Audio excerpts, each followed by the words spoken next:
আচ্ছা খানবেলা তো বন্ধুরা আমি এখন ইন্টেরিয়র গ্যালাক্সিতে আসলাম। তো এখানে আমার লোক একজন দেখা করা তাইছুন হাতে তার ছেলের ফটো লইয়া দেখি। আচ্ছা তার নাম কি তা? আচ্ছা গৌরব গোস্বামী। ধরে বয়স কত? আচ্ছা কি তো হয়েছে কোনছে? কিচ্ছু হয়েছে না, এমনি তারা তো ডেইলি সুদানি হয় মারা তো ডেলিভারি আসছে না বেতনে খরচ করে মাই খাইলে খুদাই লাগাইলো আইব পারো।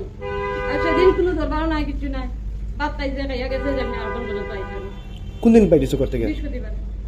আজকে কয়দিন হইলো? আজকে তো শনিবার, বৃহস্পতি শুক্র শনি 3 দিন না নি? ওকে থানা জানাইছেন নি? মানে কি হয়েছে মানে ওই যে মানে রুজু তারে মারামারি গেলে গেলে করেন তো ইটার লাগি বাইডিছে হে বুঝিয়া না তো কিছু। আচ্ছা মানে কিতা করতো, পড়াশোনা কিছু করতো নি? পুরো বাদ দিয়েছে। ওকে আপনার বাসা কই? দাসনগর ইঞ্জিনিয়ার গেল। আচ্ছা তো আপনি আমার কাছে কেন আইছেন? এই যে ওই বার করিয়া দিবার লাগে কোন মারছে দিন। আচ্ছা খানবেলা আচ্ছা যদি ভিডিও হে দেখে তাহলে কিছু কইতে চাইবানি? ওই মুঙ্গার আই যাইতো আর মারামারি করবানি? ভালো হইয়া চলতো, সুন্দর হইয়া চলতো। তাহলে এখন যদি গরু আইতেও কি তাকে গেলি মারামারি করবানি? না করতে নাই? সুন্দর হইয়া চলতো খালি।